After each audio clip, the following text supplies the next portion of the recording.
Okay, so for your midterm, step one, you're going to choose a speech. So this speech should be a speech that inspires you. A speech maker that makes you want to go out and do something. Now, there is a website, AmericanRhetoric.com, and on that website you can access the top 100 speeches. Now, I have no idea who decided they were the top 100 speeches, but according to whomever, these are the top 100 speeches ever given. The nice thing about this website is that they're organized in such a way that you can search and look. And there's also a way to, every speech has a PDF so that you can download it, save it, print it out, which is great. If there is a video available, the link to the video will be there.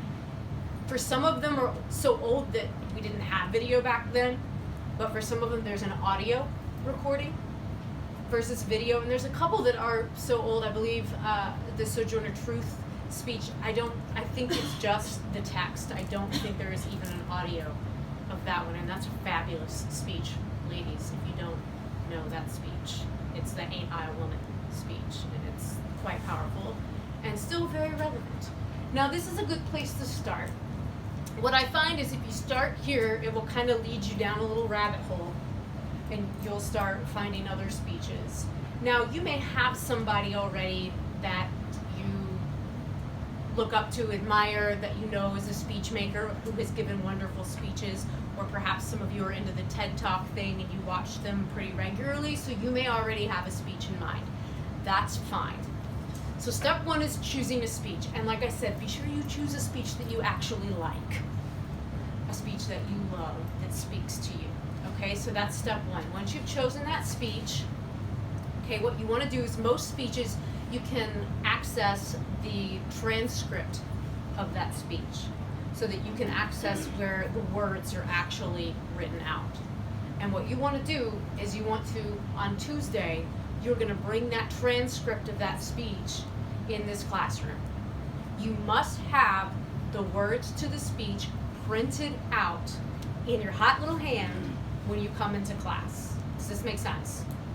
Because what you're going to do, and you may want to go ahead and do this over the weekend so you can start practicing, because what you're going to do is you're going to select a 60 to 90 second portion of that speech that you will memorize and you will present to us next Thursday. Okay? So for instance, if you're going to choose Martin Luther King Jr.'s I Have a Dream speech, that speech is at like 7, 8, 9 pages. You are not going to memorize the entire speech. You're going to choose a chunk of that speech. Now the chunk that you choose should somewhat make sense on its own, right? So you want to be clever about, maybe you just do the opening, maybe you just do the closing, or maybe there is a nice meaty part in the middle that somewhat has a beginning, middle, and end, even though you're only doing a portion of the speech. Does this make sense? Okay, 60 to 90 seconds is not that long. Think of it, it's about 5 sentences. So you can all do this. The purpose of this is to take somebody who is professional, who uses elevated language, who is really good at giving these speeches and putting those words into your mouth, into your body, into your brain. And I always find that after this midterm, that when we get to the next speech, everyone kind of pops up to the next level. All right, so that's the purpose. Now, the second part of the midterm, other than choosing the speech, choosing which section you're going to work with, and we're going to do some tools and techniques on Tuesday that will help you both memorize the speech but also start to analyze the speech, because the second portion of your midterm, okay, is an essay. It's a 1 to 2 page analysis paper, all right? So I would say to you, you can see the different things I'm looking for. What's the purpose of the speech? That goes in the introduction.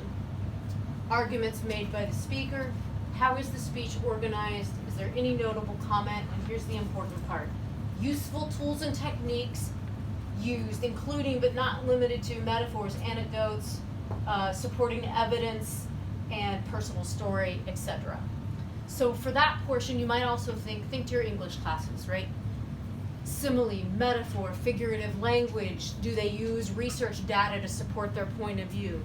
Does this make sense? My suggestion is choose at least 3 of these tools and techniques to identify. And don't just tell me what they do, tell me why it's effective and reference the text. Where do they use that? So for instance, my opening might be Martin Luther King Jr.'s I Have a Dream speech was created to inspire and motivate equality during the civil rights movement. The arguments made by Dr. King are that we are all human beings cut from the same cloth, and as such, we should all have equal rights. Dr. King organizes his speech using repetition, personal story, and metaphor to help connect with his audience and send a clear message. That's your introduction. Moving on to the body, okay? Dr. King uses personal story to send a message about equality when he references his young children and how one day he hopes that his children can go to school with children of all backgrounds, cultures, and races and not be singled out. Another tool that Dr. King uses is repetition. He consistently refers to the phrase, I have a dream, helping us understand that while this doesn't exist now, he is hopeful that it is a possibility. He uses this phrase repeatedly throughout the speech to always come back to that point that why this isn't the way things are now, it's the way they could be. Okay. Lastly, Dr. King uses metaphor when he explains, and you might actually put the direct quote from the speech that gives the example, explain how the metaphor effectively gets his message across. That's the body. And then in the end, to conclude, Dr. King's I Have a Dream speech is still relevant today. While we have come a long way in the civil rights movement, we still have a long way to go. In the words of Dr. King, I have a dream. Does this make sense? Thank you, I just made that up. Okay, is this clear? So on Tuesday, what are you gonna bring me? What are you gonna have ready to go? Transcripts of a speech.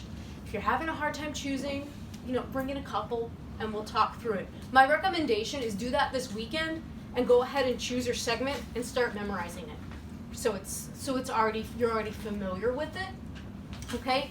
And some tools and techniques for that are, if there is a transcript of the speech with the person that's delivering it, listen to it. Just listen to it over and over again. I would suggest you actually reading it the way you think you want to do it and listen to yourself. Because I don't want you to mimic this person, right? You're not going to get up here and try to be President Obama while he's giving his speech, right? You're still you, being you in your point of view. You're just taking their elevated words and their professional speech-making skills and putting them into your being. Make sense? So for Tuesday, have that speech ready to go. Have your 5 sentences chosen, be familiar with them. We're going to do some tools and techniques, okay? And if you want to start working on your paper, I'm happy to look at it. If over the weekend you think you've got your little section chosen but you're not sure, email me, okay? Email the Gmail account if you want me to respond super quick. I will check my LIM email, but I don't necessarily do that every day. The Gmail comes up on my phone, all right? So if you have any questions or you want to confirm anything, email me and we'll work back and forth. Karen. So we have the exam in chance to describe